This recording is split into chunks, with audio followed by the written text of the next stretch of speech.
Have a nice time dear students. साथियों हम लोग सिंटैक्स में रूल्स ऑफ आर्टिकल पढ़ रहे थे और रूल्स ऑफ आर्टिकल में हमने साथियों डेफिनेट आर्टिकल, इनडेफिनेट आर्टिकल, उसके साथ साथ हमने ओमिशन ऑफ द आर्टिकल और उसके बाद साथियों अब हम लोग जो अगला टॉपिक पढ़ेंगे वो पढ़ेंगे रिपीटिशन ऑफ द आर्टिकल, यानी कि उपपद की पुनरावृत्ति। पुनरावृत्ति यानी कितनी बार आएगा, उसको बार बार दोहराया जाएगा या नहीं दोहराया जाएगा। साथियों इस बात पर विशेष ध्यान देते हुए हम लोग इस टॉपिक को पढ़ेंगे। तो चलिए वीडियो को शुरुआत करते हैं, लेकिन वीडियो शुरू करने से पहले आप सभी लोगों से निवेदन, फटाफट चैनल को सब्सक्राइब कर लीजिए और वीडियो को लाइक कर दीजिए। साथियों आइए हम लोग पहला पॉइंट देखते हैं। जब दो या दो से अधिक एडजेक्टिव एक ही नाउन को क्वालिफाई करें, यानी दो या दो से अधिक एडजेक्टिव दो हो लेकिन नाउन एक ही हो, अगर एक ही नाउन की वो विशेषता क्वालिफाई करना यानी कि विशेषता बताएं और वो कनेक्टिव वर्ड एंड से जुड़े हों, जोड़ने वाले शब्द एंड से जुड़े हों, तो आर्टिकल केवल पहले वाले एडजेक्टिव के पहले ही आता है। यानी कि साथियों यहां पर बताया जा रहा है आपको कि अगर किसी एक नाउन की विशेषता एक से अधिक है तो आपको पहले वाले विशेषता से पहले ही द का प्रयोग करना चाहिए, दूसरे वाले विशेषता, तीसरे वाले विशेषता के पहले आपको द लगाने की आवश्यकता नहीं है। जैसे यहां पर एग्जाम्पल दिया है the red and white flower, यहां पर द रेड एंड व्हाइट, लाल और सफेद फ्लावर, फूल, मतलब ये जो फूल है ये लाल और सफेद दोनों ही है। तो यहां पर साथियों फूल एक ही होने के नाते यहां पर हमने क्या किया, फ्लावर लिखा, इसमें फ्लावर्स हमने नहीं किया। अब यहां पर अगर हम फ्लावर्स कर देंगे तब मतलब हो जाएगा कि लाल फूल अलग है और व्हाइट फूल अलग है, सफेद फूल अलग हो जाएगा। लेकिन यहां पर साथियों को क्या करना है, the red and white flower, यानी कि दो एडजेक्टिव, रेड और व्हाइट दोनों ही एडजेक्टिव हैं, तो हमने क्या किया, पहले वाले एडजेक्टिव पहले जब हमने द लगाया तो इसका मतलब कि जो फूल है वो रेड और व्हाइट दोनों ही है, यानी कि वो एक फूल है।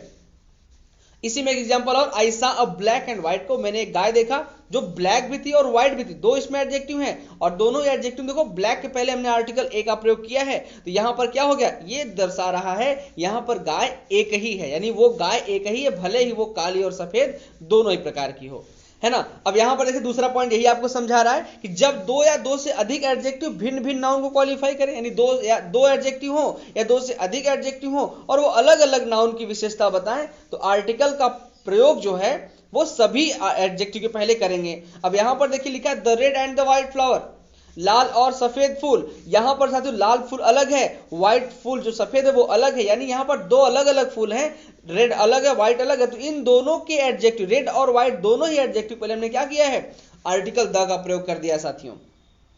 तो इसका मतलब ये है कि यहां पर लाल फूल अलग है और सफेद फूल अलग है ना। अब इसमें एक नोट दे रहा है, यदि नाउन प्लूरल में है ना, यदि जो आपको नाउन दिया गया फ्लावर, काऊ, अगर ये प्लूरल कर दिया जाए, इनके लास्ट में एस लगा के इन्हें प्लूरल बना दिया जाए, तो साथियों आर्टिकल को दोहराने की आवश्यकता नहीं है। अभी मैंने आपको पहले यही समझाया था, the red and white flower, है ना, यहां पर फ्लावर को हम केवल फ्लावर्स कर दें, पहले वाले एडजेक्टिव के पहले ही दर है, लेकिन अगर हम नाउन को प्लूरल कर देंगे तो भी ये व्यक्ति क्या होगा, अलग अलग हो जाएगा। यहां पर रेड फ्लावर अलग हो जाएगा और व्हाइट फ्लावर अलग हो जाएगा। यहां पर देखिए एग्जाम्पल यहां पर दूसरा दिया हुआ है, the French and English left the field, कहते हैं जो फ्रेंच यानी फ्रांस के लोग, यानी अभी आपने पीछे पढ़ा हुआ था कि साथियों जब किसी भाषा के पहले द का प्रयोग किया जाता है तो साथियों वहां के लोगों का बोध होता है।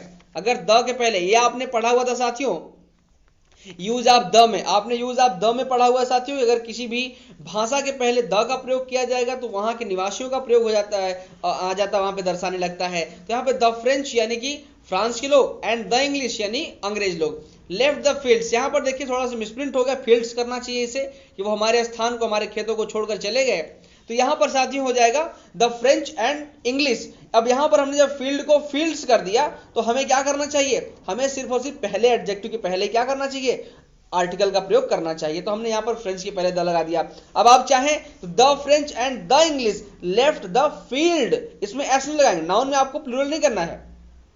अगर आप दोनों ही अलग अलग एडजेक्टिव पहले आर्टिकल का प्रयोग करते हैं तो आपको नाउन को सिंगुलर रखना होगा, लेकिन अगर आप केवल पहले वाले एडजेक्टिव के पहले आर्टिकल का प्रयोग करते हैं तो आपको नाउन को क्या करना होगा, प्लूरल कर देना होगा। आइए आगे देखते हैं साथियों, कहते हैं जब दो या दो से अधिक नाउन एक ही व्यक्ति या वस्तु संबंध रखते तो आर्टिकल केवल पहले नाउन के पहले आता है। अभी मैंने आपको पहले समझाया था कि जब दो या दो से अधिक नाउन एक ही व्यक्ति या वस्तु से संबंध रखेंगे तो क्या होगा, आर्टिकल केवल पहले नाउन पहले आएगा। तो यहां पर मैंने एग्जांपल आपको दिया था कि the principal, manager and director of the college, principal, manager और डायरेक्टर तीनों ही एक ही व्यक्ति। तो हमने क्या किया, सिर्फ और सिर्फ पहले वाले नाउन के पहले प्रिंसिपल पहले हमने क्या किया, केवल वहां पर द लगा दिया। तो इसका मतलब क्या हो गया, तो इसका मतलब हो गया साथी जो प्रिंसिपल है, जो मैनेजर और जो डायरेक्टर है वो तीनों ही कोई अलग अलग नहीं, वो तीनों ही क्या है, एक व्यक्ति है ना। तो यहां पर देखिए example they, the secretary and manager has come. Secretary और मैनेजर दोनों ही आ गए हैं, तो दोनों ही कौन, दोनों एक ही व्यक्ति है। सेक्रेटरी और मैनेजर दोनों एक ही व्यक्ति हैं। इसलिए हमें क्या करना है, जब दो नाउन एक ही व्यक्ति से संबंध रखें, दो से अधिक नाउन एक ही व्यक्ति से संबंध रखें, तो आपको क्या करना होता साथियों, पहले वाले नाउन के पहले ही आर्टिकल का प्रयोग करना होता है। अगला है जब दो या दो से अधिक नाउन भिन्न भिन्न व्यक्तियों वस्तुओं संबंध रखते हो। जो भी आप ऊपर नियम पढ़ के आए एडजेक्टिव का सेम नियम आपको नाउन के साथ लगाना है। अलग अलग व्यक्तियों को तो अलग अलग आपको क्या करना होगा, आर्टिकल का प्रयोग करना होगा। The secretary and the manager have come. Secretary अलग है, मैनेजर अलग है, यहां दो अलग अलग व्यक्ति हो गए, क्योंकि यहां पर हमने नाउन के पहले क्या कर दिया, अलग अलग नाउन के पहले अलग अलग द लगा दिया, तो वो आपका अलग अलग व्यक्ति हो गया। अगला पॉइंट साथियों, हाफ शब्द के पश्चात आर्टिकल ए अथवा एन आता है, तो ये बात सही है, half an hour, half year, ये करेक्ट है। अब यहां पर कुछ लोग कहेंगे sir half a year, year तो ये हिंदी का वॉवेल हो गया, इसके पहले तो एन लगना चाहिए, लेकिन नहीं साथियों, ये ईयर नहीं बल्कि ईयर है, यानी कि य पे बड़ी की मात्रा, फिर जाके अ, फिर जाके र, तो ये य से स्टार्ट होता है, इसलिए इसके पहले हमें अ का प्रयोग करना चाहिए। अगला साथियों, सच के बाद ए अथवा एन, जैसे हाफ के बाद आता है वैसे सच के बाद आता है। I have never seen such an accident in my life. Such an accident, ऐसा एक एक्सीडेंट, दुर्घटना, तो यहां पर क्या, सच के बाद एन आ गया। She is interested in such a thing, वो ऐसी चीजों में रुचि ले रही है। शी इज इंटरेस्टेड, वो रुचि ले रही है। इन सच अ थिंग, ऐसी एक चीज में, है ना। तो सच के बाद आपको क्या करना, ए या एन का प्रयोग करना पड़ता है।